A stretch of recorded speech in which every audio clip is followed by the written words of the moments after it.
ಎಲ್ಲರೂ? ನಾನು ಚೆನ್ನಾಗಿದ್ದೀನಿ. Welcome back to my channel Saroja blogs. ತಮಿಳ್ನಲ್ಲಿ ನೋಡಿದ್ದೀರಾ, ನಾನೀಗ ಚಕ್ಲಿ ಮಾಡ್ತಾ ಇದ್ದೀನಿ. ನಾನು ಸಾದಾ ಚಕ್ಲಿ ಮಾಡ್ತಾ ಇದ್ದೀನಿ. ಬೇರೆದವರೆಲ್ಲ ಬೆಣ್ಣೆ ಹಾಕಿ, ಬೆಣ್ಣೆ ಮುರುಕ, ಅವಲಕ್ಕಿ ಹಾಕಿ ಚಕ್ಲಿ ಮಾಡ್ತಾರೆ. ನಾನು ಯಾವ ಥರ ಚಕ್ಲಿ ಮಾಡ್ತಾ ಇದ್ದೀನಿ ಅಂತ ನೋಡೋಣ ಬನ್ನಿ. ಪುಟಾಣಿ ಹಿಟ್ಟು 1 ಕಪ್ ಹಾಕ್ಕೊಳ್ತಾ ಇದ್ದೀನಿ. ಪುಟಾಣಿ ಹಿಟ್ಟು ಹಾಕ್ಕೊಂಡಿರೋ ಕಪ್ಪಲ್ಲೇ ಅರ್ಧ ಕಪ್ ಅಕ್ಕಿ ಹಿಟ್ಟು ಹಾಕ್ಕೋಬೇಕು. ಇಷ್ಟು ಎಳ್ಳು ಹಾಕ್ಕೊಳ್ತಾ ಇದ್ದೀನಿ, ಕಪ್ ಎಳ್ಳು. ಇದಿಷ್ಟು ಜೀರಿಗೆ ಹಾಕ್ಕೊಳ್ತಾ ಇದ್ದೀನಿ. ಬೇಕಂದರೆ ಹಾಕ್ಕೋಬೋದು. ಅಷ್ಟು ಉಪ್ಪು ಹಾಕ್ತಾ ಇದ್ದೀನಿ.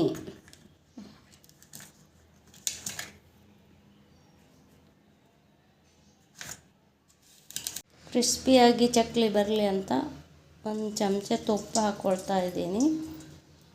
ಎಣ್ಣೆ ಬಿಸಿ ಮಾಡ್ಕೊಂಡು ಹಾಕ್ಕೋಬೇಕು. ಅದು 1 ಸ್ಪೂನ್ ಮೇಲೆ ಹಾಕಬೇಕು. ಇಷ್ಟು ಕಾಯಿಸಿ ಬಿಸಿ ಆದಮೇಲೆ ಅದಕ್ಕೆ ಹಾಕ್ಕೊಳ್ಬೇಕು. ಕಾಯ್ದಿರೋ ಎಣ್ಣೆನ ಹಿಟ್ಟಿನೆಲ್ಲ ಹಾಕ್ಕೋಬೇಕು.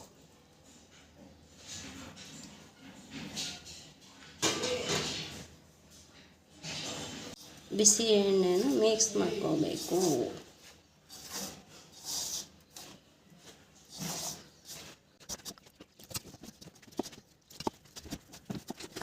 ಖಾರ ಇಲ್ಲದಂಗೆ ಮಾಡ್ತೇನೆ. ಒಬ್ಬೊಬ್ಬರು ಎಲ್ಲ ಹಸಿ ಮೆಣಸಿನ್ಕಾಯಿ, ಬೆಳ್ಳುಳ್ಳಿ, ಜೀರಿಗೆ ಹಾಕಿ ರುಬ್ಬಿಕೊಂಡು ಮಸಾಲ ಚಕ್ಲಿನೂ ಮಾಡ್ಕೊತಾರೆ.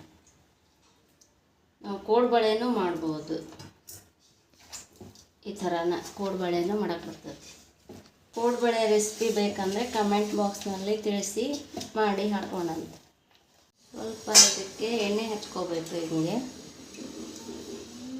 ಎಣ್ಣೆ ಹಚ್ಕೊಂಡು ಇದ್ರೊಳಗಡೆ ಇದಕ್ಕೂ ಹಚ್ಕೊಂಡು ಎಣ್ಣೆ ಹಾಕಿದ್ರೆ ಹಿಟ್ಟು ಹತ್ಕೊಳ್ಳೋಂಗಿಲ್ಲ. ಒಂದು 10 ನಿಮಿಷ ಬಿಟ್ಟು ನೆನೆ ಇಟ್ಟು ಮಾಡ್ಕೋಬೇಕು. ಇದು ಲೇಟೆಸ್ಟಾಗಿ ಬಂದಿರೋದು ಎಲೆಕ್ಟ್ರಿಕ್ ಬಂದೈತಿ ಇದು ಮಿಷನ್ನು. ಅದನ್ನಾದರೂ ನೀವು ಪರ್ಚೇಸ್ ಮಾಡ್ಕೊಂಡು ಮಾಡ್ಬೋದು. ಮಾಡೋದಕ್ಕೆ ಈಸಿ ಆಕೈತಿ. ನಮಗೆ ಅವಾಗ ಇರಲಿಲ್ಲ, ನಾವು ಈ ಥರ ತಗೊಂಡೇವಿ. ಈಗ ಎಲೆಕ್ಟ್ರಿಕಲ್ ಬಂದವು, ಈಸಿ ಆಗೋಕ್ಕೆ ಎಲ್ಲವೂ ತಗೊಂಡು ಮಾಡ್ಕೊಳ್ಳಿ. ಸ್ವಲ್ಪ ನೀರು ಹಚ್ಕೊಂಡು ಒಳಕ್ಕೆ ಮಾಡ್ಕೋಬೇಕು. ಇದನ್ನು ಸ್ವಲ್ಪ ಹಂಗೆ ಮೆತ್ತಗಾಗುತ್ತೆ ಮಾಡೋಕ್ಕೆ.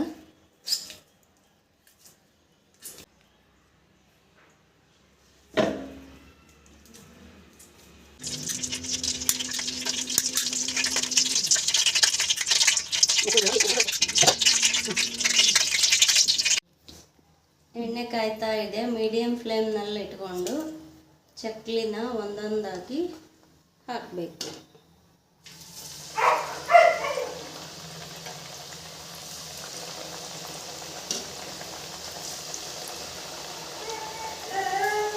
ಕಂದು ಬಣ್ಣ ಅಥವಾ ಗೋಲ್ಡನ್ ಬ್ರೌನ್ ಬಂದ ಮೇಲೆ ತೆಗಿಬೇಕು. ಇಲ್ಲ ಕ್ರಿಸ್ಪಿಯಾಗಿ ಸೌಂಡ್ ಮಾಡ್ತಾ ಇದ್ದಾವೆ ನೋಡಿ. ಆರಿದ ಮೇಲೆ ಏನೋ ಚೆನ್ನಾಗಿ ಕಲರ್ ಬರ್ತಾವೆ, ಕ್ರಿಸ್ಪಿಯಾಗಿ ಕಾಣಿಸ್ತಾವೆ. ಚಕ್ಲಿನ ತಿಂದು ಟೇಸ್ಟ್ ಮಾಡಿ ಹೇಳ್ತೇನೆ. ಕ್ರಿಸ್ಪಿ ಆಗಿದೆ, ಚಲೋ ಆಗೈತಿ. ನೀವು ಮಾಡಿಕೊಂಡು ತಿಂದು ಕಮೆಂಟ್ನಲ್ಲಿ ಹೇಳಿ.